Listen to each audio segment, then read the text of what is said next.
as we talk about the month of Ramadan and that which follows, it is important for us to really make the most of the moment that we are in, and in particular, a discussion ensues about the middle of this month of Sha'ban.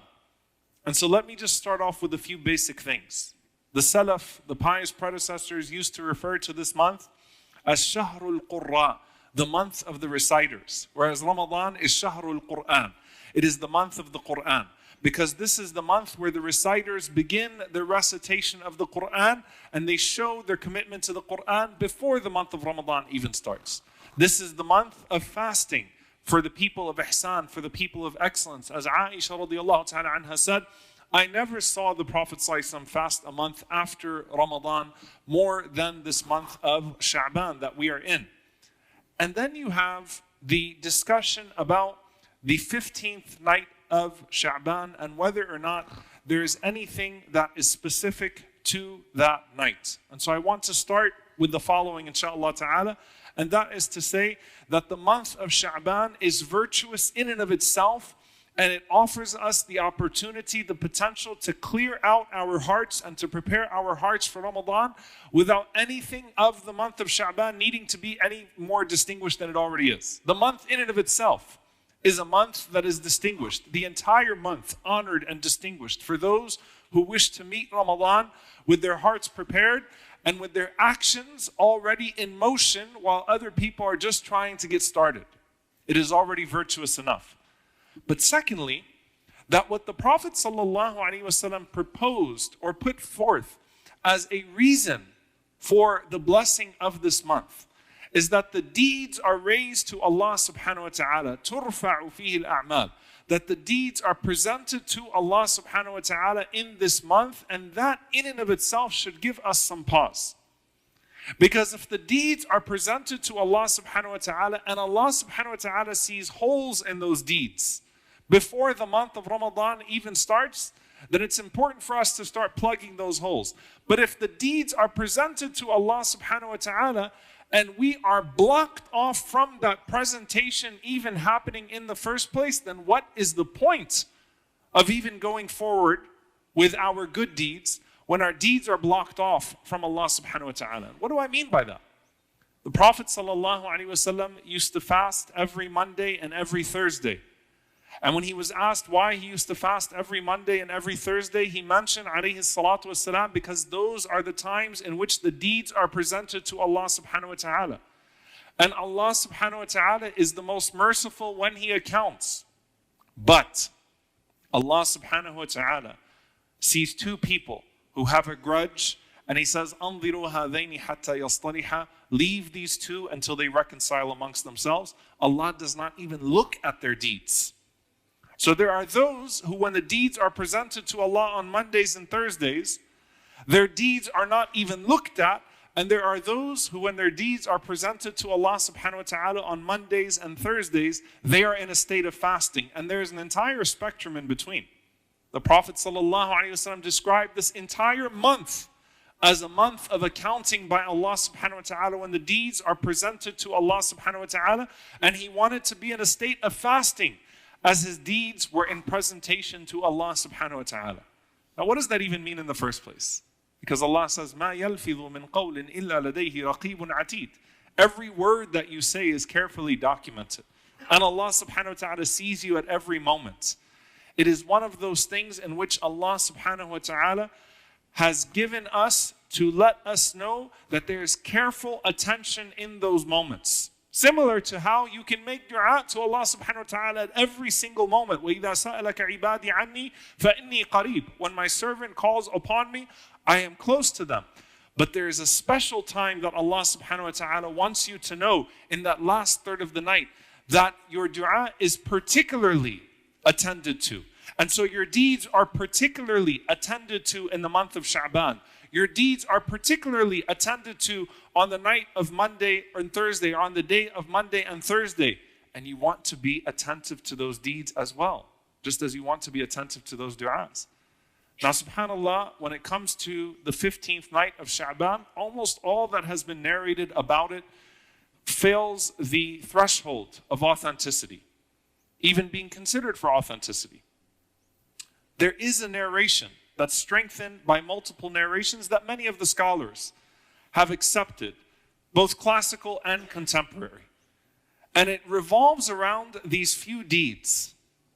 It revolves around these two things that the believer might find very, very hard to adopt in their lives.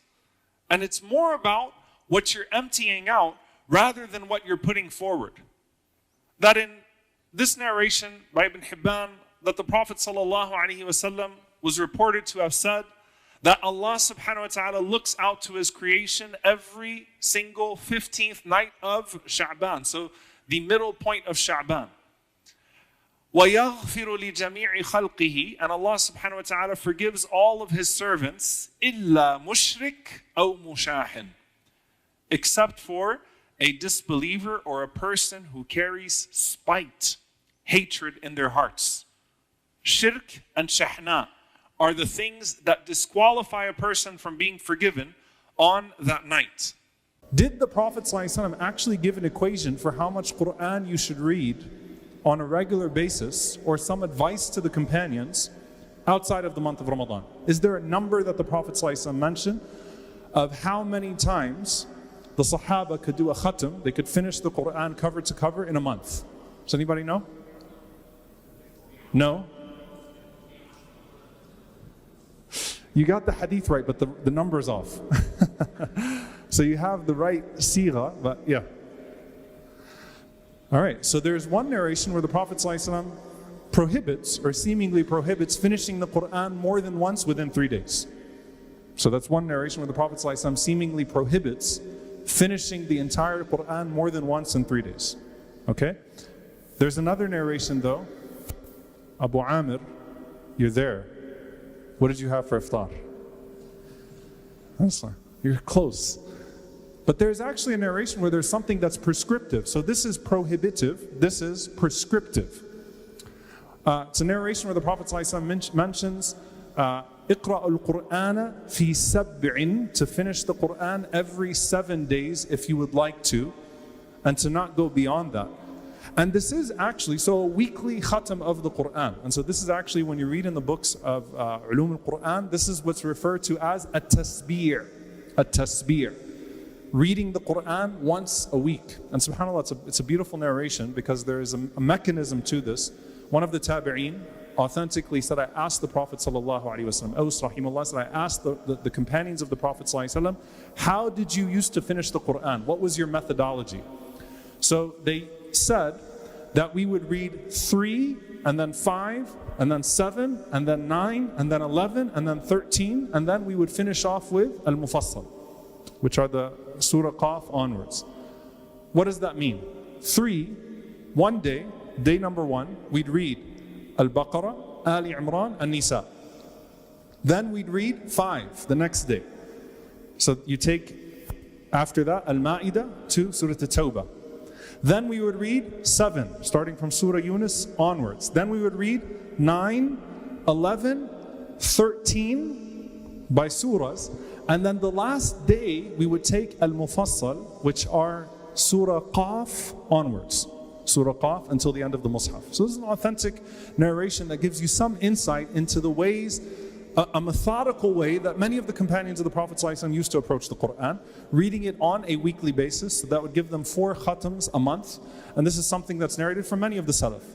Imam Ahmad rahimahullah, his son, narrates that he used to do his tasbih from Jum'ah to Jum'ah. So he would always finish his khatam right before Jum'ah. This is narrated from Qatada rahimahullah, it's narrated from Al-Awza'i. Many of the Salaf, many of the companions had this habit of finishing the Quran once a week. So now you guys are like, okay, well, what happens in Ramadan? So the answer is once a week. We have to do it once a week now. So I can end the khatira now and send you all home depressed. All right? No, this is to just show you there was a methodology here. There was a method that they were taking into consideration. They were weighing the times that they would start to the time that it would end. Some of them even had a particular day that they would start, a day that they would end. And that's important because it shows you the importance of getting as structured as possible with it. That's the lesson I want you to take from this, is to be structured throughout the year. Think about it. So they're waking up and they know exactly how many surahs they're going to read that day. That's beautiful. And many of them were not hufaz, by the way. Many of the companions, the majority of the companions of the Prophet ﷺ were not huffaz, but they were thinking about how many surahs they were going to read every day, and they had a day in mind that they would start, a day in mind that they would finish. That keeps you accountable to something, and that's something that we should do throughout the year. The quantity aside. Okay, building on that. When Ramadan would come, it is obvious that the Sahaba did not see, and the pious predecessors did not see, that there was anything of dislike to increasing the reading of the Quran way beyond once every 3 days. And so you start to see the narrations, Sahaba, Salaf that would finish the Quran once a day in Ramadan. Some of them twice a day, narrated from Uthman radiallahu anhu or Shafi'i rahimahullah, even from a later generation, twice a day. And you're thinking, how is that possible? Just put that to the side for a moment and just establish the principle that they understood that when Ramadan came along, it was go time. They busied themselves with the Quran the entire day and entire night. Granted, the entire society revolves around reading the Quran in Ramadan. So subhanAllah, if you live in those societies at the time and you're walking around, there is a culture of the Quran here. Everyone's trying to recite as much of it as they possibly can.